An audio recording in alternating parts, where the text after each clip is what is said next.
Good morning, signature signers. What's happening, everyone? Just checking in on this beautiful rainy Thursday. I think it's Thursday. I don't even know anymore. I just keep track of my calendar. My calendar tells me what I do, which is awesome because then I don't have to remember anything. Anyways, just checking in to see how's everyone doing. Appreciate the status reports. I love all the positive messages and things that you guys are doing.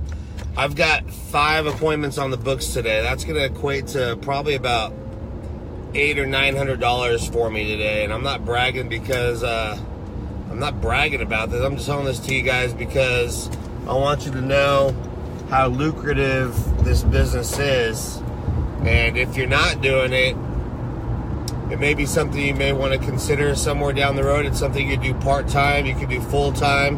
You know, everyone starts out part-time in this business, but I can show you how to do that.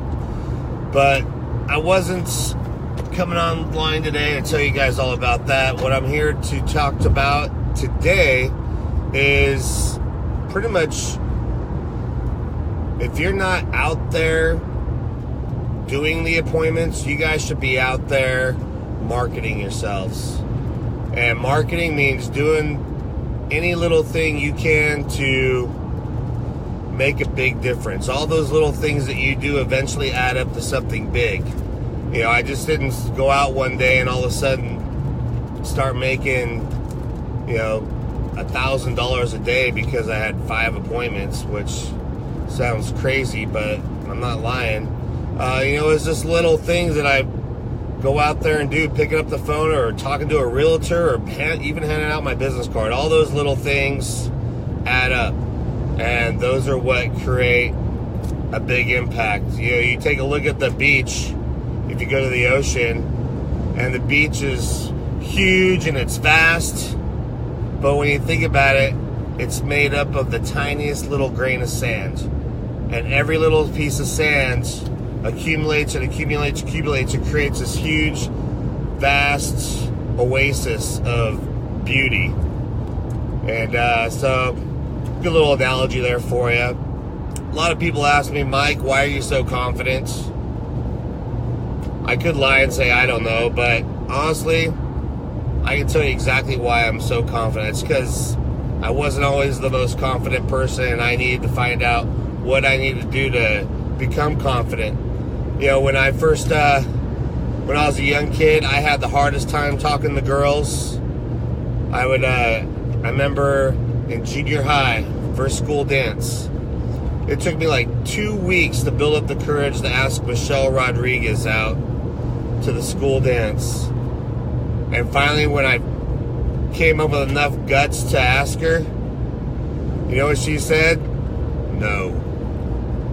That was devastating, especially for a young kid like me just trying to make his way in the world and trying to start dating or having relationships. I remember first time I ever asked my first girlfriend out, Kathy Sharp. You're probably listening, Kathy. I remember it was the summer between our freshman and sophomore year, and it was you know, a nice evening out. We were walking around the block, and I knew I was going to ask her out, but it literally took me the courage. It took me like two or three times walking around the block for me to build up the confidence to ask her. And you know what her answer was? No. I did end up getting the girl in the long run, and then she left me, but that's all news. We're still good friends, and I love her to death.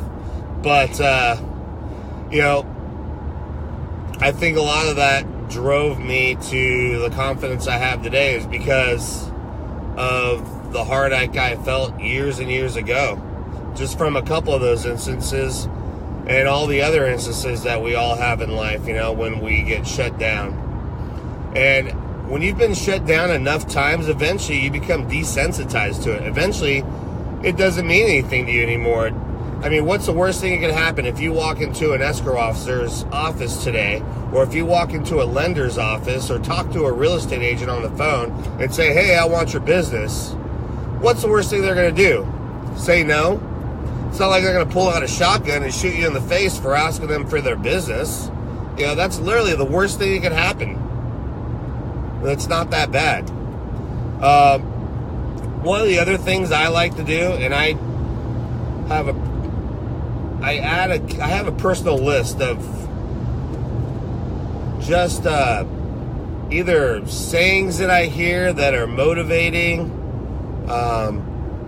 or quotes, and I write them all down on a big long list of my cell phone anytime I hear it, whether it's watching TV or something. If it's motivating, I'll write it down. I'll put the little quote of where it came from, and I call it my quotes and affirmations list.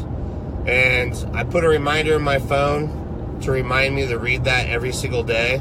It's got little links that go to little motivational speeches. I've got one that goes to a Denzel Washington video when he was preaching to a graduating class. And anyways, I get this reminder every day on my phone. And I'll admit, I still don't read it every single day, but I do try and read it as often as possible. And it's those constant reminders that I put into my head by reading these affirmations and motivational quotes and stuff that allow me to always keep a present mind of what I'm doing this for, being motivated. You know, they say in life that life is 10% what happens to you and 90% how you react.